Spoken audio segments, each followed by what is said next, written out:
ছাব্বিশের বিধানসভা ভোটের মুখে ফের পোস্টার রাজনীতি শুরু হয়ে গেল বাঁকুড়া জেলা জুড়ে। শনিবার ৩০শে জানুয়ারি রাতে কেউ বা কারা জেলার বিভিন্ন প্রান্তে সাদা কাগজে হাতে লেখা পোস্টার সাটিয়ে দেয় দেওয়ালে দেওয়ালে। পোস্টারে বিজেপির বাঁকুড়া সাংগঠনিক জেলা সভাপতি প্রসেনজিৎ চ্যাটার্জির নামে দুর্নীতি এবং তৃণমূলের সঙ্গে সেটিং সহ বিভিন্ন ধরনের অভিযোগ আনা হয়েছে। এই পোস্টারগুলি কে বা কারা দিয়েছে তা নিয়ে শুরু হয়েছে শাসক বিরোধী চর্চা। বিধানসভা নির্বাচন যত এগিয়ে আসছে ততই উত্তাপ বাড়ছে লালমাটির জেলা বাঁকুড়ায়। শাসক বিরোধী হুঁশিয়ারি পাল্টা হুঁশিয়ারির মাঝে এবারে বাঁকুড়া জেলা জুড়ে শুরু হলো পোস্টার রাজনীতি। রবিবার ৩১শে জানুয়ারি বাঁকুড়ার শহর রামপুর পাঁচবাগা সহ জেলার বিভিন্ন প্রান্তে একাধিক পোস্টার চোখে পড়ে সাধারণ মানুষের। পোস্টারগুলিতে বিজেপির বাঁকুড়া সাংগঠনিক জেলা সভাপতি প্রসেনজিৎ চ্যাটার্জির বিরুদ্ধে কোথাও নারী সম্মান লুণ্ঠন, কোথাও তৃণমূলের সঙ্গে সেটিং করে চলা, আবার কোথাও দুর্নীতির অভিযোগ আনা হয়েছে। কিছু পোস্টারে 2024 লোকসভা নির্বাচনে বাঁকুড়া লোকসভায় গেরুয়া প্রার্থীর হারের জন্য জেলা সভাপতিকে দায়ী করা হয়েছে। রাতের অন্ধকারে কে বা কারা এই পোস্টার দিয়েছেন? বিজেপির জেলা সভাপতির দাবি ভিত্তিহীন। সমস্ত অভিযোগকে সামনে রেখে এই পোস্টার দিয়েছে তৃণমূল। দলের অন্দরে গোষ্ঠীদ্বন্দ্বের সম্ভাবনা উড়িয়ে গেরুয়া শিবিরের দাবি রাজনৈতিকভাবে না পেরে তৃণমূল এই চক্রান্ত করেছে। কি বলেছেন বিজেপির বাঁকুড়া সাংগঠনিক জেলা সভাপতি প্রসেনজিৎ চ্যাটার্জি, শুনব। সামনে ভোট আসছে, তৃণমূলের লোকরাই এইসব করাচ্ছে বিভিন্নভাবে। ওরা দেখাতে চাইছে যে বাঁকুড়ায় যেভাবে কাজ উঠছে, তো সভাপতির নামে একটা স্বাভাবিক আছে, ওরা বদনাম করতে শুরু করছে। বাঁকুড়া সাংগঠনিক এখন যে জেলা, তা 7টা বিধানসভায় যেভাবে জনগণ এবং কর্মীরা উচ্ছ্বাসভাবে নেমেছে, সেটাতে ওরা ভয় পেয়েছে, ওদের পায়ের মাটি সরাতে শুরু করেছে। তার জন্য এসব উৎসাহ রটাচ্ছে আমার নামে এবং বিভিন্ন কার্যকর্তার নামে। তৃণমূলের দাবি তো এটা বিজেপিরই একটা অংশ এই কাজ করেছে, বিজেপির গোষ্ঠীদ্বন্দ্ব। ওরা তো গোষ্ঠীদ্বন্দ্ব তৃণমূলের আছে, টাকা কাটমানি ভাগ করা নিয়ে।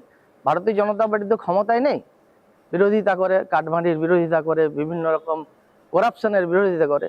সেটা ওরাই সাজিয়ে করে, ওদের লোককে দিয়ে এইসব পোস্টার করে ভারতীয় জনতা পার্টির মধ্যে গোষ্ঠীদ্বন্দ্ব প্রকাশ করছে। কিন্তু ভারতীয় জনতা পার্টির কার্যকর্তারা সবাই এক আছে। 26শে নির্বাচন সবাই নেমেছে এবং জনতা এদের জবাব দেবে। 2024 নির্বাচনেও টিএমসির মদত করে আপনি জেলা হারিয়েছেন। ওগুলো সব মিথ্যা ওগুলোর কোনো প্রমাণ নেই, সারবত্তা নেই।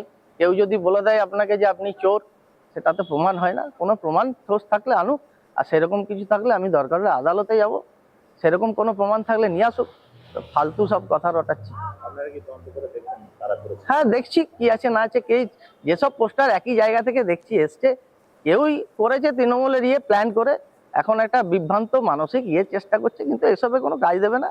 মানুষ, জনগণ বুঝে গেছে, আর উত্তর তারা পেয়ে যাবে সময় হলে।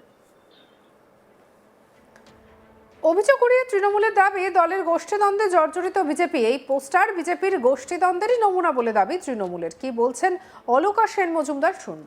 তৃণমূল কখনো পোস্টার দেয়নি, নিজেদের মধ্যে গোষ্ঠী কন্দল। এদের মধ্যে অনেকগুলো গোষ্ঠী রয়েছে, সব একটা প্রাক্তন এমপির গোষ্ঠী, একটা এমএলএর গোষ্ঠী, একটা জেলা প্রেসিডেন্টের গোষ্ঠী। হ্যাঁ, ওরা নিজেদের মধ্যেই গোষ্ঠী কন্দল করে যুক্ত আছে। আবার বলছে নাকি আমরা 26শে জিতবো।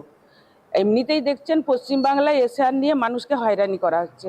কালকে আমার ওয়ার্ডে 9:30 পর্যন্ত এসআইআর এর হিয়ারিং হয়েছে। এগুলো মানুষকে হয়রানি করা ছাড়া আর কি বলবো। আর ওরা জোর গলায় বলছে, এখনো বলে যাচ্ছে যে আমরা 26শে জিতবো। কোনো উন্নয়ন তো তারা করেনি, শুধু গোষ্ঠীবাজি করে বেড়াচ্ছে আর মিথ্যা কথা বলে বেড়াচ্ছে, আর যেখানে সেখানে শুয়ে পড়ছে আর নোংরামিটা করছে। ওরা নিজেরাই দিয়েছে। ওদের তোর মধ্যে কত গোষ্ঠী, আমি তো বললাম প্রাক্তন এমপির একটা গোষ্ঠী, এমএলএর একটা গোষ্ঠী, প্রেসিডেন্টের একটা গোষ্ঠী, আর কত গোষ্ঠী নেবেন? ওদের 10-12টা গোষ্ঠী। দেখুন, পোস্টারে যে বিষয়গুলো লেখা রয়েছে আপনারা ইতিমধ্যেই দেখতে পাবেন বিভিন্ন জায়গায়। ওদের হারমাত দিয়ে অনেক মহিলাদের উপরে অনেক অত্যাচার হয়েছে। এটা বাস্তব কথাই লিখেছে, যেই লিখুক সেটা বাস্তব কথাই লিখেছে। ওদের মধ্য থেকেই কথাটা বেরিয়ে এসছে। ওরা সত্যি কথা এখন বলতে শিখেছে। তৃণমূলের সঙ্গে সেটিং কোনো বিজেপির নেই, আর থাকতেও পারে না। ঠিক আছে, রাজনৈতিকভাবে ময়দানে লড়াই করুক, আমরা ময়দানে আছি। 2024 বিধানসভা ভোটের মুখে ফের পোস্টার রাজনীতি শুরু হয়ে গেল বাঁকুড়া জেলা জুড়ে। শনিবার 30শে জানুয়ারি রাতে কেউ বা কারা জেলার বিভিন্ন প্রান্তে সাদা কাগজে হাতে লেখা পোস্টার সাটিয়ে দেয় দেওয়ালে দেওয়ালে। পোস্টারে বিজেপির বাঁকুড়া সাংগঠনিক জেলার সভাপতি প্রসেনজিৎ চ্যাটার্জির নামে দুর্নীতি এবং তৃণমূলের সঙ্গে সেটিং সহ বিভিন্ন ধরনের অভিযোগ আনা হয়েছে। এই পোস্টারগুলি কে বা কারা করেছে তা নিয়ে শুরু হয়েছে শাসক বিরোধী তরজা। বিধানসভা নির্বাচন যত এগিয়ে আসছে ততই উত্তাপ বাড়ছে লালমাটির জেলা বাঁকুড়ায়। শাসক বিরোধী হুঁশিয়ারি পাল্টা হুঁশিয়ারির মাঝে এবারে বাঁকুড়া জেলা জুড়ে শুরু হলো পোস্টার রাজনীতি।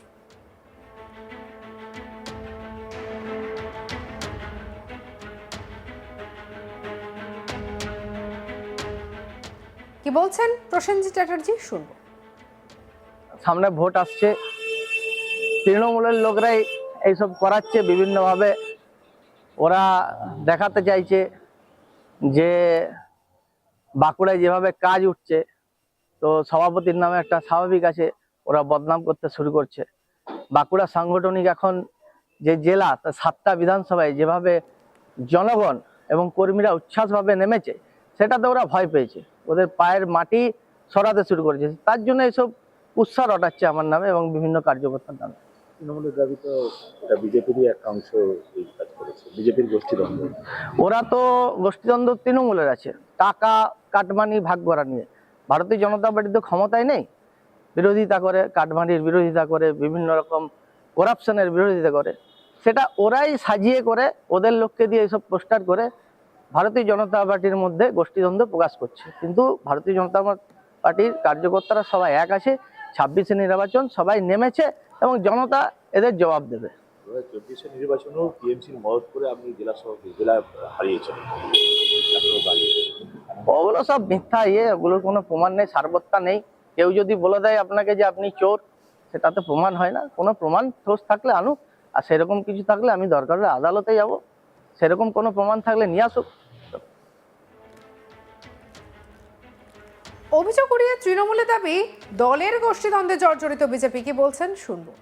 তৃণমূল কখনো পোস্টার দেয়নি, নিজেদের মধ্যে গোষ্ঠী কন্দল। এদের মধ্যে অনেকগুলো গোষ্ঠী রয়েছে, সব একটা প্রাক্তন এমপির গোষ্ঠী, একটা এমএলএর গোষ্ঠী, একটা জেলা প্রেসিডেন্টের গোষ্ঠী।